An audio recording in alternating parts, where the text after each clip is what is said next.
नमस्कार, मैं संजय भाटिया हूं और आज मेरे साथ विशेष रूप से मौजूद हैं श्याम अहलावत जी। आज हम एक बार फिर से चर्चा करेंगे बहादुरगढ़ की राजनीति के ऊपर। अब जिस प्रकार से धीरे धीरे 5 अक्टूबर का दिन नजदीक आ रहा है, मतदान का दिन नजदीक आ रहा है, तो राजनीतिक दलों के जो नेता हैं या निर्दलीय प्रत्याशी हैं, उनका चुनाव प्रचार अभियान भी बड़ी तेज गति से चल रहा है। तो मैं सबसे पहले श्याम जी आपसे ये जानना चाहता हूँ, बहादुरगढ़ पे आपकी अच्छी नजर है, काफी सालों से आप बहादुरगढ़ को देख रहे हैं। इस समय बहादुरगढ़ के अंदर क्या पोजीशन चल रही है, चाहे वो पंचायती प्रत्याशी हैं या राजनीतिक दलों के प्रत्याशी हैं, तो किस प्रकार का माहौल बहादुरगढ़ में दिखाई दे रहा है? देखिए, बहादुरगढ़ जो शहर है वो काफी निर्णायक है बहादुरगढ़ विधानसभा क्षेत्र के लिए। बहादुरगढ़ में फिलहाल विधानसभा में अगर हम प्रत्याशियों की बात करें तो एक तो आजाद उम्मीदवार है रमेश दलाल, एक भारतीय जनता पार्टी के हैं दिनेश कौशिक, कांग्रेस पार्टी से राजेंद्र जून और आजाद उम्मीदवार के तौर पर राजेश जून, और आईएनएलडी की ओर से और बसपा गठबंधन की ओर से शीला नरफे सिंह राठी। देखिए, जो अगर पार्टियों की हम बात करें तो पार्टी का, भारतीय जनता पार्टी का जो वोट बैंक है वो विशेष तौर पर शहर है। और शहर में भी अगर हम बात करें तो प्रमुख जातियों की तो ब्राह्मण, बाणिया, पंजाबी, सैनी और ओबीसी का कुछ हिस्सा, ये प्रमुख रूप से मेन वोटर जो है वो भारतीय जनता पार्टी का दिखाई देता है। दूसरी बात करते हैं कांग्रेस पार्टी की। कांग्रेस पार्टी की जो है वो गांव में भी वोटर हैं और शहर में भी कुछ है, और उसमें मेन जो वोटर है वो जाट और एससी समाज, एससी में भी विशेष तौर पर चमार बिरादरी। क्योंकि तो जो अभी संविधान बचाओगे तो तौर पर देखा आप लोगों ने लोकसभा के चुनाव में भी, और अब भी जो है वो कहीं ना कहीं ये नजर आता है कि चमार जो बिरादरी है एससी ग्रुप में अगर बात करें तो कहीं ना कहीं उसका जुड़ाव जो है कांग्रेस पार्टी से है। लेकिन अब अभी पिछले दो तीन दिन से जो कुमारी सैलजा का एक एपिसोड आ रहा है उसकी वजह से अगर कोई समय पर निर्णय ठीक नहीं लिया गया, उन चीजों को नहीं सुधारा गया, तो इस जो है एससी समाज का जो है छिटकने की आशंका दिखाई देती है। उससे अगली बात हम बात करते हैं आईएनएलडी की, शीला नरफे सिंह राठी।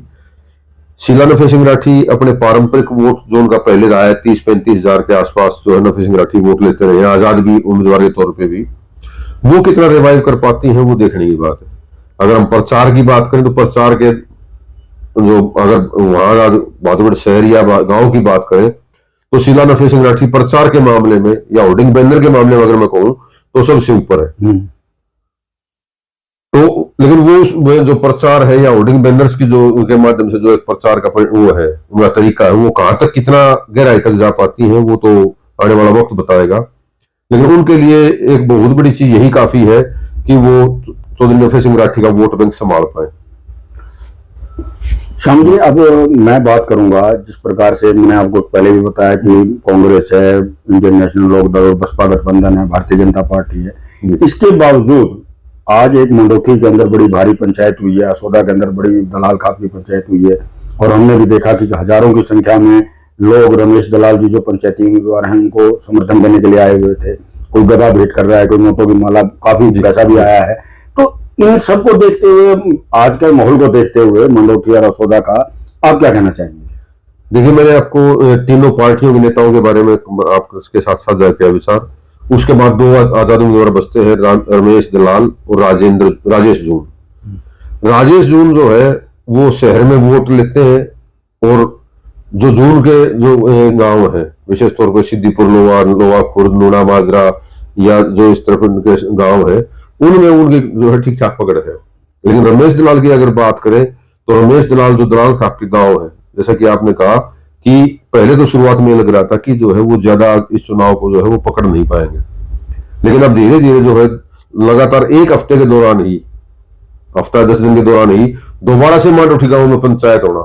और पंचायत में जो है वो लामबद्धता दिखाई देना कहीं ना कहीं दलाल खाप की, और उसके बाद आसोदा में पंचायत होना, और एक दिन में जो है 4 या 5 चौपालों में उनके अलग अलग कार्यक्रम होना पंचायतों के अलावा, वो कहीं ना कहीं जो है दलाल खाप की जो लामबद्धता दिखाई देती है। और कोई दो राय नहीं है, अगर दलाल खाप अगर मजबूती से खड़ा होती है तो न केवल गांव में बल्कि शहर में भी अगर हम बात करें तो दलाल खाप के कई हजार वोट शहरों में भी है। बहादुरगढ़ शहर की अगर हम बात करें तो वो बड़ी संख्या में है, और जहां जिस एरिया में वो रहते हैं अनेक जो है करीब 3 या 4 तो पार्षद हैं अगर हम बात करें तो दलाल खाप के, बहादुरगढ़ शहर में। तो अगर पार्षद भी उतनी गहराई से गंभीरता से अगर अपनी काम करते हैं एक दलाल खाप के पंचायती उम्मीदवार की तरफ, तो रमेश दलाल जो है वो कोई ताजुब नहीं है कोई खेल कर जाए। लेकिन अभी जो है वो पंचकोणीय मुकाबला है, वो अभी ज्यादा हम खुल के नहीं कह सकते कि कौन चीज आगे बढ़ रही है। लेकिन अगर दलाल खाप का स्टैंड यही रहा तो मुझे लग रहा है कि वो कहीं ना कहीं बढ़त बढ़ाते हुए और जो नेता है, विशेष तौर पर दिनेश कौशिक है या राजेंद्र जून है या शिलाना फेसिंग राठी है, उनसे कहीं आगे निकल जाए। तो ये चीजें जो दिखाई दे। मैं आज आपसे विशेष रूप से मंडोठी के बारे में पूछ रहा हूँ, जो हमने देखा है कि हजारों, इसका कितना प्रभाव आप देखते हैं कि राजनीति में पड़ेगा रमेश दलाल की? सिर्फ मंडोठी, आज की पंचायत के बारे में कहूँ तो मैं, देखिए जैसा कि मैंने कहा कि मंडोठी जो है वो दलाल खाप का सबसे बड़े गांव में से एक है। और मंडोठी गांव में अगर पंचायत है, अगर वो सीरियस है पूरा गांव, पहले तो कह रहे थे कि लोटे मून घेर दिया, जो हमारे एक देसी कहावत है, लोटे मून घेरना मतलब है कि पूरे गांव ने जो है सामूहिक रूप से निर्णय ले लिया कि वो वोटें बाहर नहीं जाएंगी, वो जो है एक जगह टहलेंगी, एक आदमी बदलेंगे। तो वो जो लोटे मून वाली स्थिति है दलाल खाप की, विशेष तौर पर मंडोठी की, अगर वो चीज आज की पंचायत उसमें आगे बढ़ी है, जैसे आप कह रहे हैं कि बड़ी संख्या में भीड़ थी, बड़ी संख्या में दूसरे दलाल के जो गांव उनमें से लोग आए हुए थे, बहादुरगढ़ शहर से भी लोग आए थे, तो वो कितना मायने रखेंगे वो एक अलग चीज है। लेकिन आज की जो भीड़ थी और जो जनता थी, उसके हिसाब से कहीं ना कहीं ये लग रहा है कि रमेश दलाल, जिनको काफी कमजोर कैंडिडेट मान रहे थे राजनीतिक विशेषज्ञ कि उनका जो पहले प्रदर्शन रहा है वो अब इस बार भी रहेगा,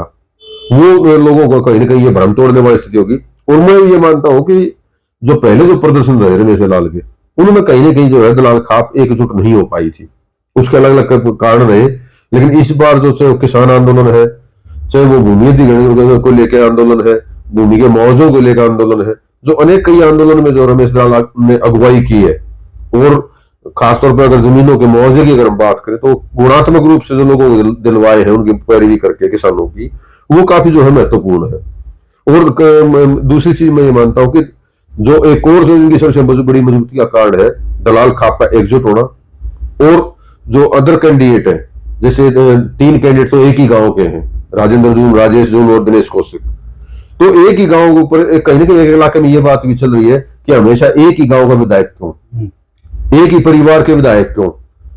पहले तो अगर गांव की बात करें तो राजेंद्र जून, राजेश जून, परिवार की बात करें तो दिनेश कौशिक, नरेश कौशिक, ये तो बस चेहरा बदला, परिवार तो वही रह गया। हालांकि पहले भले ही जो है वो बातें निकल के आई थी कि दोनों भाइयों में बड़ी रार है, वो चीजें, लेकिन मैं भी उसमें एक जो है कारण मानता हूं। उसमें जो बड़ा कारण है वो ये दिखाई देता है कि ये एक स्ट्रेटजी के तहत था, दिनेश कौशिक का विरोध, आप कह रहे हैं एक योजना थी इनकी। जी हाँ, वो मुझे योजना क्यों दिखाई देती है, क्योंकि इतनी बड़ी दुश्मनी नहीं थी परिवारों में, और भाई तो भाई होते हैं, आज नहीं तो कल एक होते हैं। ये जो विरोध था, ये जो एक मैं कहता हूं प्रदर्शन ज्यादा था, विरोध कम था। ये क्यों हुआ? क्योंकि बहादुरगढ़ में जो है विरोध के सवर उग्र ना हो, भारतीय जनता पार्टी के जो टिकट चाहने वाले थे करीब 1 दर्जन लोग, करीब लोग, वो बागी ना हो जाए, उससे बचाने के लिए, या वो विरोध में ना उतरा है दिनेश कौशिक में, उस बगावत को रोकने के लिए सबसे पहले नरेश कौशिक ने ये बेड़ा उठा के दिखा दिया कि मैं अपने भाई का बागी हूं। तो ये मैं तो मानता हूं कि एक स्ट्रेटजी थी कि जो है और बगावत ना हो। हालांकि आज जो वो बगावत का जो है नया सुर सामने आ गया है, वो नीना राठी जो नीना खत्री सॉरी नीना सफल राठी है, उन्होंने जो है आज जो है पार्टी में भाजपा छोड़ दी है। ये शुरुआत है, उससे आने वाले 1-2 दिन में और कुछ नई चीजें आ जाए। लेकिन वो जो बगावत को रोकने का जो नरेश कौशिक का स्ट्रेटजी मैं जो मानता हूं वो ये थी कि पहले बगावत करके दिखाओ और फिर भाई के पलड़े में आगे बैठ जाओ, ताकि और बागी ना हो। सबसे एक मैसेज ये जाए कि खुद भाई ही नाराज है, बाकी तो क्या होगा। तो ये स्ट्रेटजी तो भले ही चली हो, लेकिन जो मुख्य जो अब चुनाव जो बदलता दिखाई दे रहा है वो काफी जो है चौंकाने वाले परिणाम दे सकता है, विशेष तौर पर दलाल खाप की गोलबंदी अगर होती है तो इसकी वजह से रमेश दलाल अपनी अहम भूमिका में आ सकते हैं। शाम जी, अंत में मैं एक बार फिर कहूंगा आपसे कि जैसे आपने बताया कि रमेश दलाल जी ने काफी कुछ किया है किसानों के लिए, अब जिस प्रकार से आज दलाल खाप इकट्ठी हुई है, शहर के अंदर भी मैं देख रहा हूं कि उनका प्रभाव है रमेश दलाल जी का। क्या अन्य जो किसान के अंदर मैं ये नहीं कह रहा दलाल हैं या अलावत हैं या अन्य बीज जाति वो उसके बिरादरी के हैं, किसान है, जिस प्रकार से रमेश दलाल जी ने किसानों के हकों के लिए, मैंने भी देखा है पिछली बार काफी उन्होंने बुलंद आवाज की थी, धरने पे भी बैठे थे, तो दलाल खाप हो गया, शहरी वोटर कुछ हो गया, जो अन्य किसान हैं उनका रुख क्या रहने वाला है? देखिए, अन्य जैसे हम, बिल्कुल आपने ठीक बात कही, अन्य किसान अन्य बिरादरियों के भी हो सकते हैं, वो अन्य जो है गोत्र के भी हैं। लेकिन जो मैंने आपको एक मैं अहम मुद्दा बताया कि जो जमीन अधिग्रहण का मामला है, अब बुपुड़िया बादली गांव में नहीं आता, उसमें सॉरी भादुड़ विधानसभा में नहीं आता है, या छारा जो है वो भादुड़ विधानसभा में नहीं आता है, लेकिन इनके जो भूमि अधिग्रहण का जो मामला था वो रमेश दलाल उसमें भी शामिल थे। तो कहीं ना कहीं ये परोक्ष रूप से जो है, प्रत्यक्ष जो सपोर्ट नहीं कर पा रहे क्योंकि उनकी वोट वहां नहीं है, लेकिन वो परोक्ष रूप से उनका जो है मदद करने का अहम भूमिका अदा कर रहे हैं। आज जो मालोठी की जो पंचायत आप बचा रहे, उसमें जो है छारा और जो आसपास के जो और दलाल के 2-3 गांव बड़े जो है, उन्होंने जो है भूमिका अदा की उस पंचायत में। दूसरा, जो आप शहरी वोटर कह रहे हैं, आज से कई साल पहले जो पानी की बड़ी किल्लत थी भादुड़ शहर में, तो लाइन पार्क इलाके में रमेश दलाल द्वारा ये बताया जाता है आसपास के लोगों द्वारा कि वो फ्री में पानी के टैंकर भेजते थे। तो उन्होंने काफी जो है इन्वेस्ट तो किया है, लेकिन वो इन्वेस्टमेंट का जो अभी तक फायदा नहीं मिल पाया था। और इस बार जो दलाल काफी गोलबंदी हो रही है, या यूं कह कि किसानों की गोलबंदी जो हो रही है, विशेष तौर पे एक गांव के विरोध में कि एक ही गांव के 12 विधायक, एक तो वो फैक्टर है, दूसरा रमेश दलाल का अपना खुद का जो उन्होंने निजी कार्य किए हैं, चाहे वो शहर में किए हैं, चाहे गाँव में किए हैं, चाहे वो किसानों को लेकर है, वो जो एक चीजें उनके सामने आ रही है। तो आने वाले समय में, हालांकि जो चुनाव का समय है, वो आदमी की एक गलती जो है चुनाव को बिगाड़ सकती है, और एक जो बयान है उसको सुधार सकता है। ये शेयर मार्केट की तरह अप डाउन होता है चुनाव, तो लास्ट में भी अगर हम चुनाव वोटिंग के दौरान भी कोई गलत जो चीज हो जाती है तो चुनाव को प्रभावित कर देती है। लेकिन आज की जो परिस्थितियां हैं उसमें कोई दो राय नहीं है। जो आज माडोठी की जो पंचायत हुई है, और नीला सतपाल राठी ने जो भाजपा को छोड़ा है, और कई ऐसे कारण जो है आज निकल के आ रहे हैं, चाहे वो राजेंद्र जून की जनसभाओं को ले ले, कि वो कहीं ना प्रेशर में दिखाई देते हैं कि पिछले एक हफ्ते के दौरान सांसद दीपेंद्र हुड्डा का भी दौरा, 2 बार जो है पूर्व मुख्यमंत्री चौधरी भूपेंद्र सिंह हुड्डा का भी दौरा, तो कहीं ना कहीं वो भी प्रेशर में दिखाई देते हैं कि इतने बार जो है वो बार दौरे किए जा रहे हैं, और शायद कल जो है सांसद दीपेंद्र हुड्डा का दौरा फिर से भी है। तो ये जो चीजें हैं कहीं ना कांग्रेसी दबाव में है, भाजपा में अंदर खाते की कलह है, क्योंकि भाजपा के बहुत से जो लीडर है जो ग्रामीण पार्टी से थे या वो जो शहर से भी थे,